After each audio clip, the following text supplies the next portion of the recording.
بسم اللہ الرحمن الرحیم نحمدہ ونصلی ونسلم علی رسولہ الکریم وعلی آلہ واصحابہ اجمعین اما بعد فاعوذ باللہ من الشیطان الرجیم بسم اللہ الرحمن الرحیم۔ یہی شیخ حرم ہے جو چرا کر بیچ کھاتا ہے، یہی شیخ حرم ہے جو چرا کر بیچ کھاتا ہے، گلی میں بو ذر و دلق اویس و چادر زہرا۔ پچھلے دنوں قاری محمد شکیل صاحب کا ایک کلپ سننے کو ملا، یعنی کل کی بات ہے، جس میں انہوں نے میرا نام لے کر براہ راست مجھے مخاطب کیا تھا اور حضرت پیر سید قطب علی شاہ بخاری پیر محلوی رحمۃ اللہ تعالی علیہ کی عبارت پر جواب طلب کیا تھا۔ یہ میرے ایک بیان کے جواب میں ریکارڈ کروایا گیا، جس کا موصوف نے تذکرہ بھی کیا ہے۔ قاری صاحب کا کلپ سننے کے بعد میں اس نتیجے پر پہنچا ہوں کہ پچھلے دو کلپوں میں جو سوالات علماء اہل سنت سے میں نے کیے تھے، یعنی حضرت صدیق اکبر کے متعلق اور حضرت امیر معاویہ کے متعلق، جو شخص ان پر طعن کرتا ہے وہ تو جہنمی کتوں میں سے کتا ہے، کیا جو سیدہ فاطمہ تو زہرا سلام اللہ علیہا کی شان میں ایسے الفاظ کہے وہ جہنمی کتا ہے یا نہیں ہے؟ یہ سوالات میں نے کیے تھے۔ یا کوئی صدیق اکبر کے بارے میں کہے کہ وہ خطا پر تھے معاذ اللہ، تو کیا ان کے بارے میں علماء اہل سنت کا فتویٰ کیا ہے؟ تو ان کا جواب ابھی تک نہیں آیا، اور نہ ہی موصوف نے کوئی جواب دیا، اور آئندہ جواب ملنے کی امید بھی نہیں رہی۔ نہ خنجر اٹھے گا نہ تلوار ان سے، یہ بازو میرے آزمائے ہوئے ہیں۔ الحمدللہ لوگوں پر حقیقت واضح ہو گئی ہے۔ میری بات کو مکمل نظر انداز کر کے ایک الگ بحث چھیڑ دی، اور ابتدا میں شعر کا پہلا لفظ ہی غلط پڑا۔ سونا نہیں ہوتا، سونا ہوتا ہے، کہہ رہے ہیں سونا جنگل رات اندھیری، پھر اندھیری بھی نہیں کہہ رہے، اندھیری کہہ رہے ہیں۔ مولوی صاحب آپ کی حالت پہ ہنسی آ رہی ہے۔ قاری صاحب کی بات کا جواب کیا دیں؟ کم از کم اردو تو صحیح پڑھ لیا کریں۔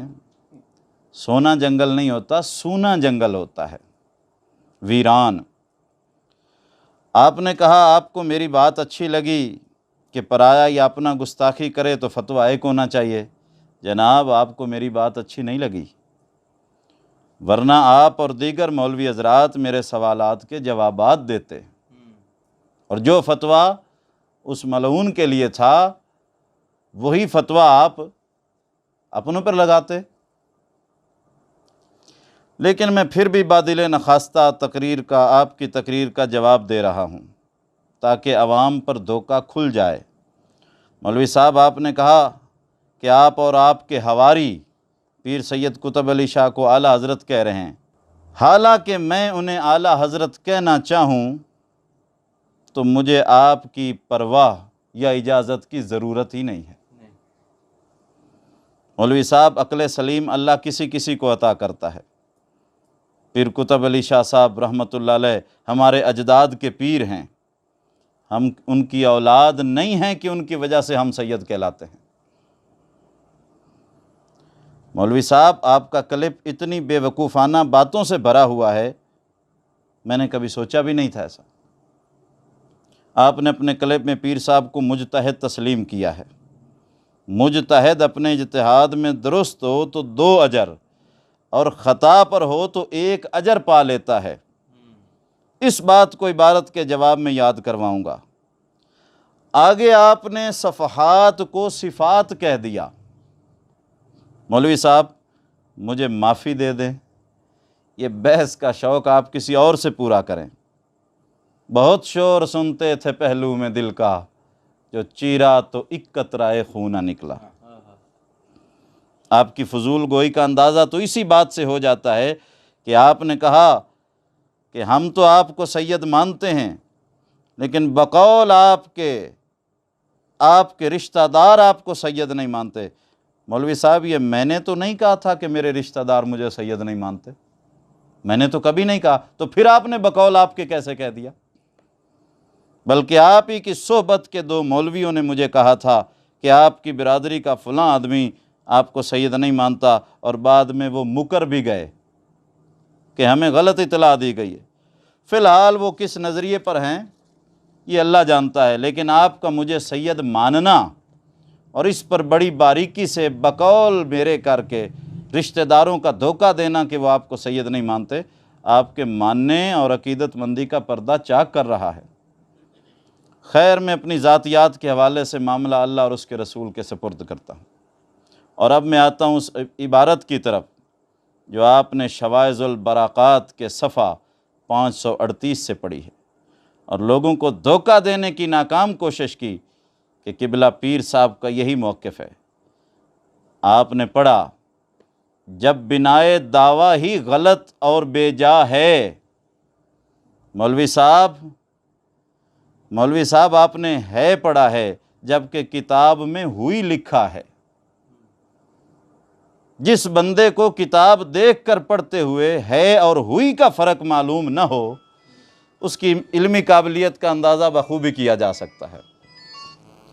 ورنہ دوبارہ آپ اپنی کتاب سے دیکھ لیں، حضرت پیر سید قطب علی شاہ صاحب رحمۃ اللہ علیہ، ان کی کتاب میرے سامنے کھلی پڑی ہے۔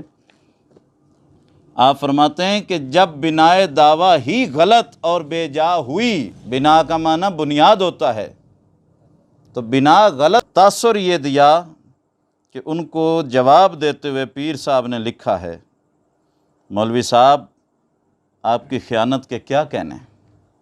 مولوی صاحب آپ نے تو لا تقربوا الصلاۃ والی مثال تازہ کر دی کہ کوئی کہے لا تقربوا الصلاۃ، نماز کے قریب نہ جائے، وَأَنْتُمْ سُكَارَىٰ، اور اسے چھوڑ دے کہ جب تم نشے کی حالت میں ہو۔ اگلا حصہ نہ پڑھے تو وہ دھوکہ باز اور خائن کہلاتا ہے۔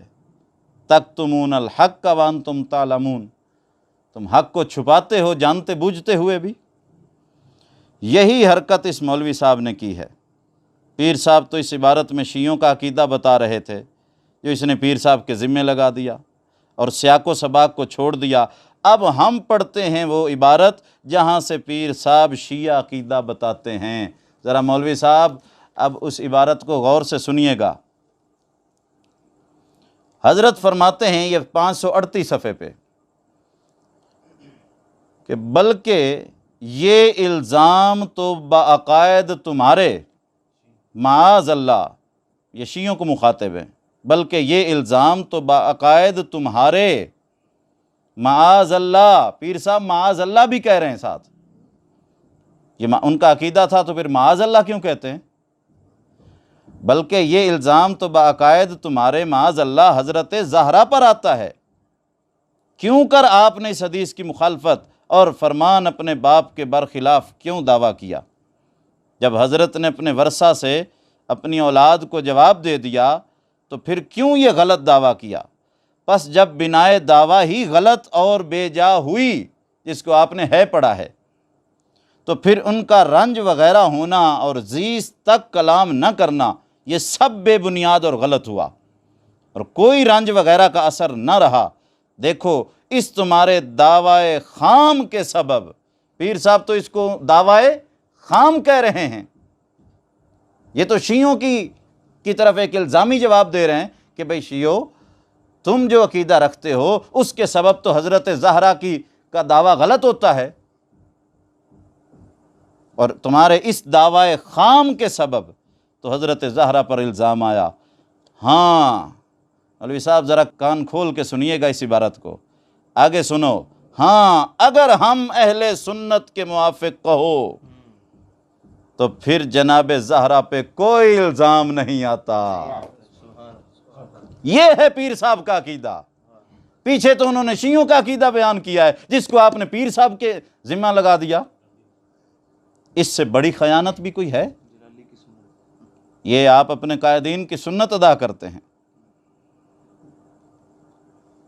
ہم اہل سنت کے موافق کہو تو پھر جناب زہرا پر کوئی الزام نہیں آتا، جیسا کہ ہم کہتے ہیں کہ حضرت زہرا نے فدق سے اپنے باپ کے حصہ کا دعویٰ تو کیا، مگر جب ان کو صدیق اکبر کے ذریعے سے یہ حدیث لا نوری سو پہنچ گئی تو پھر اس وقت چپ چاپ ہو گئیں، کوئی رنج وغیرہ بھی نہ رہا۔ پس اس طرح نہ تو حضرت زہرا پر کوئی الزام آتا ہے اور نہ ہی حضرت صدیق پر کوئی طعن کیا جاتا ہے۔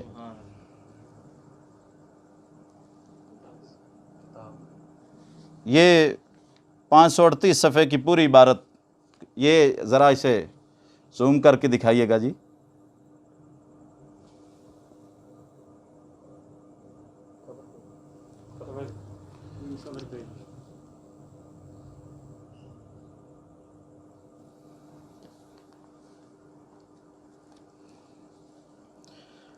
یہاں تو اس عبارت سے تو پیر صاحب نے آپ کا دعویٰ ہی اڑا دیا۔ مولوی صاحب، آپ نے اس اتنی بڑی عبارت سے 2 لائنوں سے چھوٹے چھوٹے 2 جملے پڑھ کر عوام کو دھوکہ دینے کی کوشش کی ہے، اور حضرت پیر سید قطب علی شاہ سندیلوی رحمۃ اللہ تعالیٰ علیہ کے عقیدے کو آپ نے معاذ اللہ جو کہ معاذ اللہ کہہ رہے ہیں، یہاں جو عبارت آپ نے پڑھی ہے اس پہ تو پیر صاحب نے معاذ اللہ پڑھا ہے، اور آپ اسے اہل سنت کے حوالے کر رہے ہیں اور پیر صاحب کے ذمہ لگا رہے ہیں۔ مولوی صاحب، عبارت پڑھنا آپ کے بس کی بات نہیں ہے، اور غلط کو بھی آپ نے غلط پڑھا ہے۔ مولوی صاحب، آپ کو ایک مشورہ دوں کہ آپ کے ہم نشین آپ کی بے بسی کا تماشا دیکھنے کے لیے آپ کو اکساتے ہیں، لہٰذا ہمیں شرمندگی ہوتی ہے آپ کی یہ حالت دیکھ کر۔ اللہ اللہ کیا کریں اور ان مباحثوں سے دور رہا کریں۔ اور دوسرے صفحے کی عبارت میں بھی خیانت کی اور آدھی پڑھی، پوری عبارت سنو مولوی صاحب۔ آپ لکھتے ہیں آگے، اے شیعو، اگر اس غضب وغیرہ کو بھی ہم تمہاری خاطر تسلیم کر لیں، یعنی اپنا عقیدہ نہیں کہتے، بالفرض اگر تمہاری خاطر غضب وغیرہ کو تسلیم کر لیں تو بھی تمہارے ہاتھ کچھ نہیں آتا۔ اول تو ہم کہتے ہیں کہ جب غضب، اور یہاں سے آپ نے پڑھا ہے، ہم کہتے ہیں کہ جب غضب اور رنج وغیرہ کا سبب ہی بے جا اور غلط ہے، چونکہ اس عبارت میں پیر صاحب بتا رہے ہیں کہ شیعہ لوگ حدیث سنانے کو، حضرت صدیق اکبر کے حدیث سنانے کو حضرت فاطمہ کے غضب کا سبب قرار دیتے ہیں۔ وہ فرماتے ہیں کہ یہ سبب بے جا اور غلط ہے۔ حضرت فاطمہ تو رنج ہوئی نہیں ہے، آپ غضب ہوئی نہیں ہو، پہلے اپنا عقیدہ بتا چکے ہیں کہ جب انہیں یہ حدیث لا نوری سو پہنچ گئی، وہی عبارت پچھلی، تو پھر اس وقت وہ چپ چاپ ہو گئیں، کوئی رنج وغیرہ بھی نہ رہا۔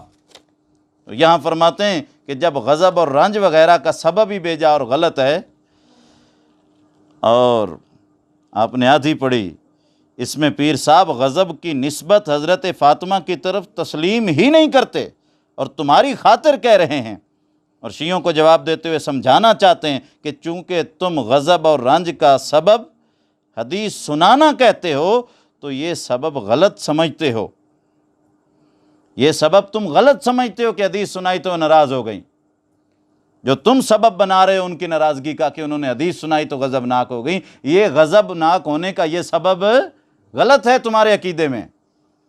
یہ تو ان کو جواب دے رہے ہیں، کیونکہ آپ پچھلے صفحہ پر لکھتے ہیں، مگر جب ان کو صدیق اکبر کے ذریعے سے حدیث لا نوری سو پہنچ گئی تو پھر اس وقت چپ چاپ ہو گئیں، کوئی رنج وغیرہ بھی نہ رہا۔ بس اسی طرح آگے ساری عبارت ہے، نہ تو حضرت زہرا پر کوئی الزام آتا ہے اور نہ ہی حضرت صدیق پر کوئی طعن کیا جاتا ہے۔ یہ ہے اہل سنت کا عقیدہ جو پیر صاحب نے ہم اہل سنت کہہ کر فرمایا ہے۔ آپ نے کتنا دھوکہ دیا لوگوں کو۔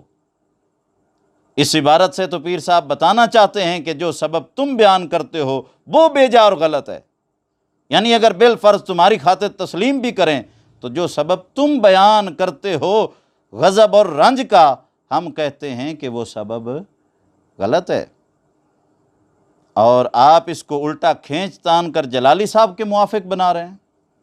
بھلا پیر صاحب نے کب تصریح کی ہے کہ جب مانگ رہی تھی تو خطا پر تھیں؟ کب لکھا ہے پیر صاحب نے؟ آپ نے کہاں کی بات کہاں سے ملا دی؟ مولوی صاحب ضد چھوڑو اور مزید دلدل میں نہ دھنسو، اور نہ بزرگوں کی عبارتوں کو ایسا بنا کر پیش کرو کہ سیدہ پاک کی خطا ثابت ہو۔ معاذ اللہ، پیر صاحب نے تو باعقائد تمہارے کہا تھا، اور آگے معاذ اللہ بھی لکھا تھا، یعنی تمہارے اس عقیدے سے سیدہ پاک کا دعویٰ اپنے باپ کے برخلاف اور حدیث کے مخالف ہو جاتا ہے۔ وہ تو اس بات پہ معاذ اللہ کہہ رہے ہیں، اور تم اس سے پیر صاحب کا عقیدہ بتا رہے ہو، اور اس بات کو پیر صاحب کے کھاتے میں ڈال رہے ہو۔ اس سے پیر صاحب کا عقیدہ واضح ہوا کہ وہ خطا پر نہیں تھیں۔ نہ خوف خدا نہ شرم نبی، یہ بھی نہیں وہ بھی نہیں۔ مولوی صاحب آپ نے تو پیر صاحب کو مجتہد بھی تسلیم کیا ہے۔ آپ کو پتہ ہے نا کہ مجتہد اپنے اجتہاد میں خطا بھی کر جائے تو بھی ایک اجر کا حقدار ہوتا ہے۔ تو آپ نے کہا ہے اپنے کلب میں مجتہد، ہم ان سے عقیدت رکھتے ہیں، ان کی عبارت سے اختلاف ہو سکتا ہے، عبارات سے دیگر عبارات کئی ہیں، لیکن یہ بھی ہو سکتا ہے کہ یہ ہماری کم علمی ہو، ان کا دامن اس سے پاک ہو۔ لیکن جو عبارت آپ نے پیش کی ہے اس کا جواب میں دے چکا ہوں کہ یہ پیر صاحب کا عقیدہ نہیں ہے، یہ تو وہ شیعوں کو کہہ رہے ہیں، باقاعد تمہارے معاذ اللہ حضرت زہرا پر الزام آتا ہے۔ آگے وہ کہتے ہیں کہ ہم اہل سنت کے موافق کہو تو پھر جناب زہرا پہ کوئی الزام نہیں آتا۔ مولوی صاحب آگے ذرا پورا کلپ سنیے گا۔ قاری صاحب نے کہا کہ شاہ صاحب اور اس کی کمپنی نے ہمیں کوئی حوالہ نہیں دیا کہ بی بی کی طرف خطائے اجتہادی کی نسبت کرنا کفر ہے یا گستاخی ہے یا بے ادبی ہے۔ مولوی صاحب آپ کی بکھلاہٹ پر ایک بار پھر ہنسنے کو جی چاہتا ہے۔ مولوی صاحب خطائے اجتہادی کی نسبت اہل بیت یا صحابہ کرام میں سے کسی کی طرف بھی حالت وقوع میں کی جا سکتی ہے، حالت وقوع میں۔ یہ تو اہل سنت کا عقیدہ ہے، اس پر تو کسی کو انکار نہیں ہے۔ تو پھر یہ اعتراض کتنا جاہلانہ ہے، جب واقعہ ہو ہی نہ کوئی خطا تو پھر کیوں نسبت کریں حضرت بی بی کی طرف؟ اگر خطا ہوتی تو کوئی کرتا ہے اجتہادی خطا ہوئی ہے، لیکن یہاں تو خطا ہوئی ہی نہیں ہے۔ موجودہ صورتحال میں تو وقوع خطا بھی بنا دیا گیا اور خطا اجتہادی بھی نہیں کہی گئی، بلکہ مطلقاً خطا کہا گیا کہ جب مانگ رہی تھی تو خطا پر تھیں۔ معاذ اللہ، مولوی نے تو یہ کہا ہے، مولوی نے تو اجتہادی خطا کہا ہی نہیں تھا پہلے کلب میں۔ مولوی صاحب آپ کے دماغ میں یہ باتیں کیسے ڈالیں؟ لگتا ہے آپ سستی شہرت کے خواہاں ہیں، لیکن میں کلپ کھیلنے کا عادی نہیں ہوں۔ پھر آپ نے کہا کہ آج منگل ہے، میں آپ کو 4 دن یعنی جمعے تک کا وقت دیتا ہوں۔ مولوی صاحب آج آپ مجھے وقت دینے والے ہوتے کون ہیں؟ آپ میرے افسر ہیں؟ آپ میرے استاد ہیں؟ آپ مجھ پر جج لگے ہوئے ہیں کہ میں وقت دیتا ہوں؟ آپ کی حیثیت ہی کیا ہے مجھے وقت دینے کی؟ مولوی صاحب یہ وقت کسی اور کو دیں، میں آپ کا پابند نہیں ہوں۔ پھر آپ نے کہا کہ میں آپ پر قرض چھوڑ رہا ہوں کہ آپ نے جمعے کے دن ہمیں جواب دینا ہے۔ آج جمعہ نہیں ہے، میں جمعہ سے پہلے اپنی مرضی سے جواب دے رہا ہوں، آپ کی پابندی سے نہیں۔ یہیں سے آپ کو سمجھ لینا چاہیے کہ میرے نزدیک آپ کی ڈیڈ لائن کی کتنی وقت ہے۔ پھر آپ نے کہا کہ آپ نے جواب نہ دیا، آپ بھاگے۔ مولوی صاحب جمعے کی تاریخ تک اگر میں اپنی مرضی سے جواب نہ دوں، کیونکہ میں آپ کا پابند نہیں ہوں، تو آپ اسے بھاگنا سمجھتے ہیں؟ تو ذرا یہ بھی واضح کر دیں کہ سعید اسد نے جلالی صاحب کو جو مہلت دی تھی مناظرے کی اور انہوں نے جواب نہیں دیا اور مہلت گزر گئی ہے، اب جلالی صاحب کا بھاگنا ہوا کہ نہیں؟ مولوی صاحب آپ کیسی آوارہ باتیں کرتے ہیں کہ آپ بھاگے؟ آپ کو معلوم ہونا چاہیے کہ میں اس کا بیٹا ہوں جس کو پیر قطب علی شاہ صاحب سندیلوی پیر محلوی بخاری رحمۃ اللہ تعالیٰ علیہ اسی کتاب شواہد البرکات میں صفحہ 57 پر غیر فرار لکھتے ہیں۔ حیدر کرار غیر فرار، 57 صفحہ اسی کتاب کا، آپ کو معنی سمجھ آ گیا ہوگا غیر فرار کا۔ پیر صاحب نے لکھا ہے غیر فرار، دیکھیے 57 صفحہ۔ ہم بھاگنے والوں کی نسل سے نہیں ہیں مولوی صاحب۔ خیر آپ چھوڑیے، آپ کی فضول گوئی کا کیا جواب دیں۔ آگے آپ نے کہا کہ ہم بتائیں گے آپ کون ہیں۔ حضرت آپ نے جو بتانا تھا بتا دیا، اب ہماری باری ہے، ابھی تو ابتدائے عشق ہے، روتا ہے کیا؟ آگے آگے دیکھیے ہوتا ہے کیا۔ پھر آپ نے کہا تھا کہ آپ کے ساتھ بیٹھنے والا کہتا ہے کہ میں شیعہ اور سنی کے اندر فرق نہیں کرتا۔ ویسے مولوی صاحب انہوں نے کب کہا ہے کہ میں شیعہ اور سنی کے اندر فرق نہیں کرتا؟ یہ عبارت آپ کی ان کا بیان دکھا سکتے ہیں؟ اگر آپ کی مراد اس شعر سے ہے جو انہوں نے پڑھا تھا کہ اصغر سگ میں آلے نبی دہاں مینوں سنی تے شیعہ دا پتہ کوئی نہیں، اگر اس پر اعتراض ہے تو اس میں کون سی خطا ہے؟ وہ اپنے آپ کو آلے نبی سے جوڑنا چاہتا ہے جو کہ ایمان ہے۔ سنی شیعہ تو ہماری اصطلاحیں ہیں،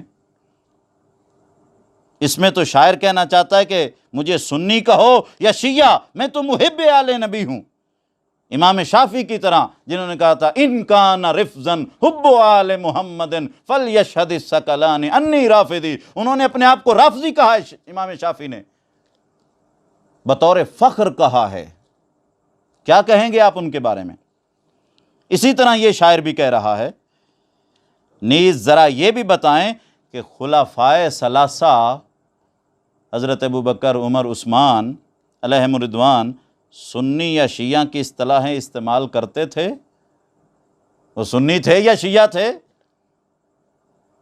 تو یہ بھی بتائیں کہ اصحاب ثلاثہ سنی یا شیعہ کی اصطلاح اپنے لیے استعمال کرتے تھے؟ سلطان باہو کو کیا کہیں گے جو کہتے ہیں نہ میں سنی نہ میں شیعہ، میرا دوواں تو دل سڑیا ہو؟ یہ اس شیعہ کو کہہ رہے ہیں جو تبرعی ہوتا ہے، اور اس سنی کو کہہ رہے ہیں جو گستاخ اہل بیت ہوتا ہے، ان دونوں سے بیزاری کا اظہار کرتے ہیں۔ نیز اعلیٰ حضرت نے فتاوی رضویہ میں لکھا ہے کہ کبھی کبھی محبت اہل بیت کا غلبہ ہو جائے تو اس کو بھی شیعت کہہ دیتے ہیں، حالانکہ یہ محض سنیت ہے۔ یعنی اہل بیت والی شیعت ہمیں منظور ہے جو کہ سنیت ہے، اعلیٰ حضرت کہہ رہے ہیں یہ سنیت ہے۔ اگر آپ کو حوالے کا پتہ نہ ہو تو مجھے فون کرنا، میں کسی شاگرد کے ہاں حوالہ بھیج دوں گا انشاءاللہ فتاوی رضویہ کا۔ پھر آپ نے منہاج لونڈا کہا، خیر یہ زبان تو آپ کو آپ کے قائدین سے ملی ہے جنہیں اس پر کافی خراج عقیدت مل چکا ہے۔ مولوی صاحب ہمارے پاس آپ کے اور بھی بڑے علماء کی بڑی شستہ زبانیں موجود ہیں، اگر کبھی خدا نخواستہ ایسا وقت آ گیا تو وہ چیزیں ہم نے ظاہر کر دیں تو پھر دیکھتے ہیں کہ کیسا خراج عقیدت ملتا ہے۔ اور آپ نے بھی آگے منتقل فرمائی ہے یہی زبان، اور آپ کو علم ہے ہمیں کتنی گالیاں دی گئیں، مجھے دی گئیں، پیر سید اطہر شاہ صاحب کو دی گئیں، جنید کو دی گئیں، اور آپ کو علم ہے جس پر آپ کے کمنٹس بھی آئے۔ اللہ کا شکر ہے کہ جتنی دیر ہمیں گالیاں دیتے رہتے ہیں ہمارے آقاؤں سے تو باز رہتے ہیں۔ ہمیں فخر ہے اس پہ کہ ان کی خاطر ہمیں گالیاں دی جائیں تاکہ قیامت کے دن ہم بھی اپنے لیے کوئی نہ کوئی ذریعہ نجات لے کر حاضر ہو سکیں۔ آپ نے یہ بیج بوئے تھے تو اب فصل کو پکنا ہے، اب کیوں روکتے ہو؟ ایسی غلیظ گالیاں کہ جن کے تصور سے ہی انسان کانپتا ہے۔ خیر یہ فیصلے ہم اللہ اور اس کے رسول کی عدالت کے سپرد کرتے ہیں، ہمیں جتنی بھی گالیاں دے لو، حسبنا اللہ و نعم الوکیل۔ مولوی صاحب یہاں بھی آپ نے خیانت کی اور کہا کہ منہاجی لونڈا کہتا ہے کہ میں سنیت اور بریلویت سے بیزار ہوں۔ اس نے تو کہا تھا ہم ایسی سنیت اور بریلویت سے بیزار ہیں جو گستاخ ہوتی ہے۔ اس نے مطلقاً نہیں کہا تھا کہ سنیت سے، اس نے ایسی کی قید لگائی تھی۔ پیچھے اس کا بیان آپ نے سنا نہیں ہے جو کہہ رہے ہیں جو خطا شعار کہتا ہے حضرت ابوبکر صدیق کو، حضرت فاطمہ کو اور پھر وہ آیت پڑھ رہا ہے کہ جو اللہ اور اس کے رسول کو ایذا دیتے ہیں وہ ایسی سنیت سے بیزار ہے اور ایسی بریلویت سے بیزار ہے۔ آپ نے یہاں بھی خیانت کی، یعنی جو سیدہ کو خطا پر کہیں، اس سے پہلے انہوں نے کہا کہ فتنوں کا دروازہ بند نہ کیا تو انبیاء کی گستاخی بھی کریں گے، اس پر اگلا جملہ کہا کہ ہم ایسی سنیت اور بریلویت سے بیزار ہیں، اور آپ نے مطلقاً نسبت دے دی۔ پھر آپ نے کہا کہ اگر آپ کو کتاب پڑھنا نہ آئے، مجھے کہا مولوی صاحب مجھے کتاب پڑھنی آئے یا نہ آئے وہ تو بعد کی بات ہے، آپ تو دیکھ کر بھی بے جا ہوئی کو بے جا ہے پڑھ رہے ہیں۔ باقی پورا کلپ بتاتا ہے کہ آپ کے الفاظ کتنے درست ہیں۔ آپ نے غلط کو غلط پڑھ دیا، غلط تھا غلط پڑھ دیا، آپ نے عزام تھا عزام پڑھ دیا، کتنی غلطیاں آپ نے کی ہیں۔ پیر صاحب نے تو ان کو جواب دیتے ہوئے ان کے عقیدہ کا نتیجہ بتایا تھا، اور جلالی صاحب نے اپنا موقف بتایا تھا۔ یہ دھوکہ بازی نہیں چلے گی مولوی صاحب۔ پھر آپ نے کہا کہ ادھر ادھر کی باتیں نہیں کرنی، اس کا جواب دینا ہے۔ مولوی صاحب میں نے اختصار کے ساتھ آپ کے پورے کلپ کا جواب دیا ہے، وہ تو دنیا دیکھ لے گی، لیکن آپ نے یا کسی مولوی نے میرے سوالات کے جوابات کو ہاتھ تک نہیں لگایا۔ پھر آپ نے ایک شعر میرے لیے کہا جو دیکھ کر بھی صحیح نہ پڑھ سکے، عقل والے کو عقلاں والے پڑھ دیا۔ بعد میں جا کر خیال آیا کہ یہ تو عقل والے، کیا معلوم پاس بیٹھے ہوئے مولویوں نے اشارتاً بھی بتا دیا ہو۔ مولوی صاحب آپ کی حالت پہ حضرت پیر سید قطب علی شاہ رحمۃ اللہ تعالیٰ علیہ کی کتاب شواذ البرکات کے صفحہ 67 کا شعر بطور تحفہ بھیج رہا ہوں، قبول فرمائیے۔ اسی کتاب کا آپ لکھتے ہیں حضرت پیر قطب علی شاہ سندیلوی 67 صفحہ پہ آپ فرماتے ہیں خود غلط، املا غلط، انشاء غلط، خود غلط، املا غلط، انشاء غلط، دیکھیے ہوتا ہے اب کیا کیا غلط۔ دیکھیے یہ 67 صفحہ ہے، دیکھ لیجئے گا کتاب کو کھول کے۔ مولوی صاحب کیا کریں، جاتے جاتے پھر آپ نے کتب کو کتب کہہ دیا کہ آپ کتب پڑھیں۔ بھئی کتب نہیں ہوتا، کتب ہوتا ہے، کتاب کی جمع کتب۔ اب آپ سے کس کس بات پر بحث کریں؟ مولوی صاحب یقین جانیے میں آپ کے کلپ کا جواب نہیں دینا چاہتا تھا، میرے بعض دوستوں نے مجھے روکا بھی ہے کہ یہ وقت ضائع کرنے کے مترادف ہے، اللہ گواہ ہے کہ مجھے انہوں نے روکا ہے، ضرورت پڑی تو آپ کو بندے بھی بتا دوں گا کہ یہ وقت ضائع کرنے کے مترادف ہے، لیکن بعض دوستوں کے اصرار پر بادل نخواستہ یہ جواب ریکارڈ کروا دیا۔ دنیا دیکھ لے گی انشاءاللہ اور فیصلہ بھی کر لے گی۔ اپنے ان کلپوں کو اپنے پاس رکھیے اور کسی اور سے شوق پورا فرمائیے، میرے نام پر نہ بھیجیے، اوپن کلپ ریکارڈ کروا کر نیٹ پر ڈالتے رہیے اور دل بہلاتے رہیے۔ اب مزید آپ سے کلپ کھیلنے کا ڈرامہ مجھ سے نہیں ہوگا، اور میرے پاس اتنا وقت بھی نہیں ہوتا کہ آپ ہر وقت فارغ بیٹھے ہوئے کوئی نہ کوئی کلپ داغ دیا کریں اور میں اس کا جواب ریکارڈ کرواتا پھروں۔ مجھے اور بھی بہت سارے دینی کام ہیں، ہدایت کے لیے اتنا ہی کافی ہے۔ اور پھر میں آخر پر پیر صاحب کی وہ عبارت ایک دفعہ پھر لوگوں کو بتانا چاہتا ہوں جو آپ نے پیش کی ہے اور کہا ہے کہ جب بنائے دعویٰ ہی غلط اور بے جا ہوئی، جو آپ نے ہے پڑھا ہے، حضرت صاحب اس سے 3 لائنیں اوپر پڑھیں، وہ فرماتے ہیں بلکہ یہ الزام تو بعقائد تمہارے معاذ اللہ حضرت زہرا پر آتا ہے۔ شیعوں کو جواب دے رہے ہیں کہ یہ تمہارے عقائد کے مطابق، پھر آگے معاذ اللہ بھی پڑھ رہے ہیں، حضرت زہرا پر الزام آتا ہے۔ کیوں کر آپ نے اس حدیث کے مخالف اور فرمان اپنے باپ کے برخلاف کیوں دعویٰ کیا؟ جب حضرت نے اپنے ورثہ سے اپنی اولاد کو جواب دے دیا تو پھر کیوں یہ غلط دعویٰ کیا؟ پس جب بنائے دعویٰ ہی غلط اور بے جا ہوئی تو پھر ان کا رنج وغیرہ ہونا اور زیست تک کلام نہ کرنا یہ سب بے بنیاد اور غلط ہوا، اور کوئی رنج وغیرہ کا اثر نہ رہا۔ دیکھو اس تمہارے دعوی خام کے سبب تو حضرت زہرا پر الزام آیا۔ وہ تو شیعوں کو کہہ رہے ہیں تمہارے اس دعوی خام کے سبب آگے لکھتے ہیں، پھر یہ پڑھ لینا، ہاں اگر ہم اہل سنت کے موافق کہو تو پھر جناب زہرا پر کوئی الزام نہیں آتا۔ جیسا کہ ہم کہتے ہیں کہ حضرت زہرا نے فدق سے اپنے باپ کے حصے کا دعویٰ تو کیا، مگر جب ان کو صدیق اکبر کے ذریعے سے یہ حدیث لا نوری سو پہنچ گئی تو پھر اس وقت چپ چاپ ہو گئیں، کوئی رنج وغیرہ بھی نہ رہا، کوئی رنج وغیرہ بھی نہ رہا۔ پس اس طرح تو نہ حضرت زہرا پر کوئی الزام آتا ہے اور نہ ہی حضرت صدیق پر کوئی تان کیا جاتا ہے۔ مولوی صاحب، یہ جواب جو پیر صاحب کی عبارت کا میں نے دیا ہے، یہ مشترکہ طور پہ آستانہ عالیہ قطبیہ سے ہمیں اجازت شدہ ہے۔ الحمدللہ ہم اس در کے نوکر ہیں اور انشاءاللہ رہیں گے۔ آپ کو تو پتہ ہی نہیں عبارت پڑھنے کا، اس لیے آپ سے اب بار بار یہ فضول بحث نہیں، اپنا شوق کسی اور سے پورا فرمائیے اور اپنے قائدین کو کہیں کہ بڑے علماء سے مناظرہ کریں۔ ہمارے ساتھ یہ چھیڑ چھاڑ نہ ہی ہم اس مزاج کے لوگ ہیں۔